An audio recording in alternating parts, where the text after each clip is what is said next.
মোল্লাস must leave, অর্থাৎ মুসলমান মৌলভীরা দেশ ত্যাগ করুন। নজিরবিহীন বিক্ষোভে এবার কেঁপে উঠল ইরান। কিন্তু ইরানের এই বিক্ষোভের পিছনে জিওপলিটিক্সের একাধিক অঙ্ক যে লুকিয়ে আছে তা কিন্তু পরিষ্কার। শেষ এক সপ্তাহ ধরে ধারাবাহিকভাবে ইরানের বিভিন্ন জায়গায় রীতিমতো বিক্ষোভের মুখে খামেনি। এবং এই বিক্ষোভের কারণ যদি আপনারা বিভিন্ন ক্ষেত্রে বিশ্লেষণ করেন তাহলে দেখবেন যে পলিটিক্যাল রেজিম চেঞ্জের মুখে কিন্তু ইরান এবং এক অনেক বড় খেলা।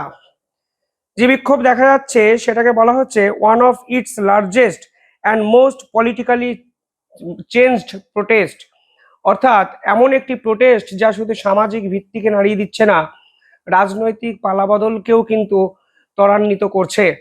মেনলি এই বিক্ষোভ কিন্তু শুরু হয়েছে ইকোনমিক্যাল যে কারেন্সি, সেই কারেন্সি কোলাপসের পর। এই মুহূর্তে ইরানের যে টাকার ভ্যালু রিয়াল, তার দাম কিন্তু ইতিহাসের সর্বোচ্চ জায়গায় গিয়ে পৌঁছেছে। এবং আমেরিকান ডলারের সঙ্গে যদি তুলনা করেন তাহলে আপনারা বুঝবেন এই মুহূর্তে ইরান ঠিক অর্থনৈতিকভাবে কোথায় দাঁড়িয়ে আছে। আমি সবই এই ভিডিওটা আলোচনা করব। যারা এই ভিডিও দেখছেন তাদের সকলকেই নতুন বছরের শুভেচ্ছা এবং সকলে ভালো থাকবেন, সুস্থ থাকবেন, ভিডিওটি শেষ অবধি দেখবেন। আর যারা এখনো চ্যানেল আমাদের সাবস্ক্রাইব করেননি তাদের ছোট্ট একটা অনুরোধ, চ্যানেলটিকে একটু সাবস্ক্রাইব করে পাশে থাকা বেল আইকনটি ক্লিক করে আমাদের পাশে থাকবেন। দেখুন, যে খবর বারবার সামনে আসছে সেখানে বলা হচ্ছে ইরানের একাধিক শহরে ডিপ ইকোনমিক্যাল কোলাপস হয়েছে এবং বিভিন্ন শহর, কোনো নির্দিষ্ট একটি শহরকে কেন্দ্র করে আন্দোলন হচ্ছে না। এই আন্দোলনে তেহরান আছে, ইস্পাহান আছে, সিরাজ আছে, তাবিজের মতো গুরুত্বপূর্ণ কিন্তু শহর আছে। ইম্পর্টেন্ট বিষয় হলো এই আন্দোলনে প্রথমবারের জন্য ইরানের সর্বস্তরের মানুষরা কিন্তু অংশগ্রহণ করেছে।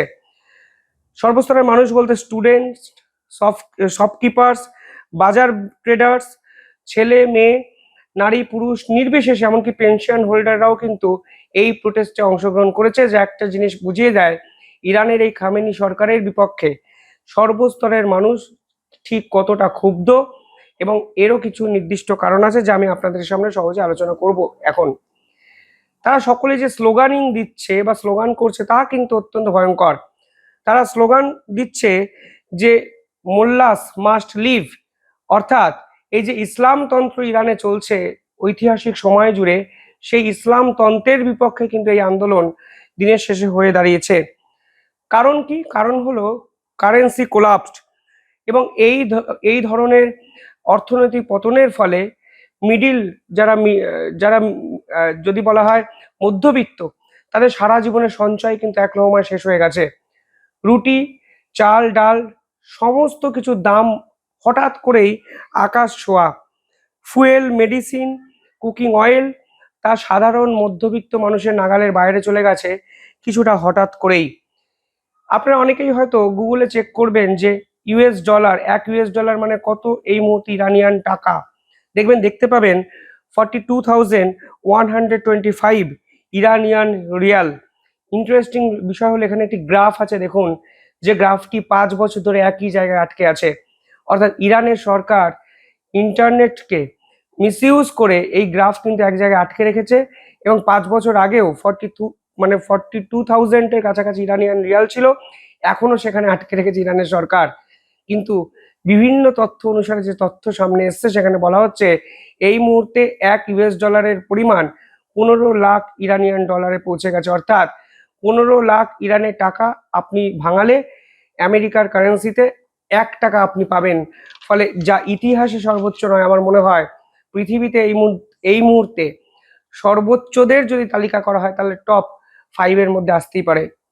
পাশাপাশি এই মুহূর্তে যে ডিপার কারণগুলো যদি আপনারা বিশ্লেষণ করেন তাহলে দেখবেন অর্থনৈতিক এই মূল্যবৃদ্ধি সেটা এমন একটি কারণ, পাশাপাশি রাজনৈতিক একাধিক কারণ যা সাধারণ মানুষের এই মুহূর্তে পছন্দ হচ্ছে না।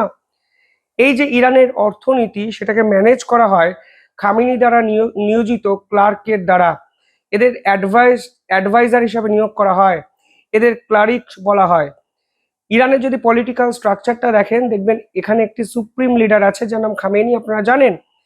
যদিও রাজনৈতিকভাবে নির্বাচিত প্রেসিডেন্ট থাকেন, মন্ত্রীরা থাকেন, প্রত্যেকটা ডিপার্টমেন্টে নির্বাচিত প্রতিনিধিরা থাকেন, কিন্তু আপনারা শুনলে অবাক হবেন খামেনি আসলে ইরানকে সমস্ত দিক দিয়ে কন্ট্রোল করে এবং খামেনির অনুমতি ছাড়া কেউ নির্বাচনই লড়তে পারে না।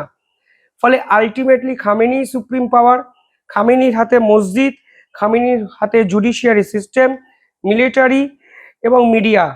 ফলে খামেনি যা বলবে ইরানে কিন্তু সেটাই হবে।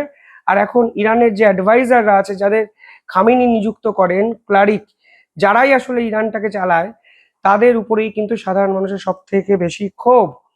করাপশন ইরানে সর্বোচ্চ জায়গায় পৌঁছেছে।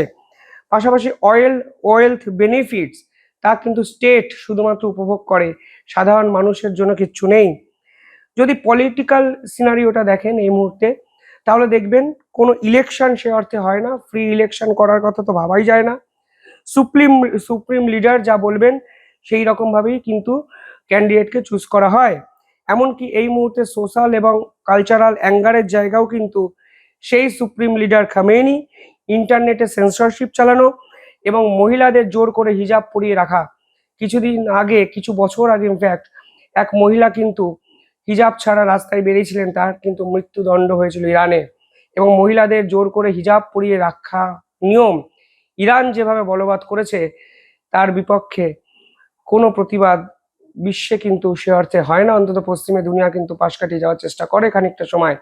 আজ দেখুন ইরানের নারীরা রাস্তায় নেমে বলছে, আমি হিজাব পরে আর কোনোদিন থাকবো না, হিজাব আমার অধিকার নয়, আমার চয়েস হতে পারে ম্যাক্সিমাম। যাই হোক, এখানে আরো ইম্পর্টেন্ট যেটা বিষয়, যে যে চ্যান্টিং তারা করছে, যে মুল্লাস মাস্ট লিভ, তা কিন্তু অত্যন্ত ভয়ঙ্কর।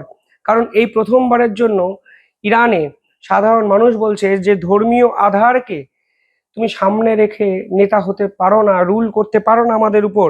এবং এটা কিন্তু রেজিম চেঞ্জের জন্য ফার্স্ট স্টেপ অনেকেই বলছেন। যদিও এখনো অবধি আমেরিকার কোনো ইন্টারভেনশন এই বিষয়ে পাওয়া যায়নি। আমেরিকা কিন্তু ইরানের উপর এত স্যাংশন লাগিয়েছে যে ইরানের অর্থনীতি কার্যত ভেঙে পড়েছে। ইরান তেল বিক্রি করতে পারে না যে কোনো জায়গায়। অয়েল এক্সপোর্টের উপর স্যাংশন, শিপিং এর উপর স্যাংশন, ব্যাংকিং এর উপর স্যাংশন, ইন্স্যুরেন্সের উপর স্যাংশন, এবং ইরানকে সব গ্লোবাল ফিনান্সিয়াল সিস্টেম থেকে কেটে দিয়েছে আমেরিকা। এবং আজকে দেখুন আমেরিকার এই ধরনের ডমিনেন্স এবং ইরানের ইন্টারনাল পলিটিক্সের মোল্লাতন্ত্র কার্যত একটা দেশকে রাস্তায় এনে দাঁড় করিয়েছে।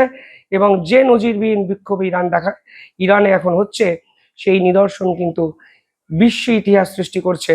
এবং প্রতিনিয়ত অসংখ্য আপডেট আসছে। আপডেট এলেই আমি আপডেটেড ভিডিও আপনাদের জন্য নিয়ে আসবো। দেখতে থাকুন দ্য ইন্ডিপেন্ডেন্ট নেটওয়ার্ক। ধন্যবাদ।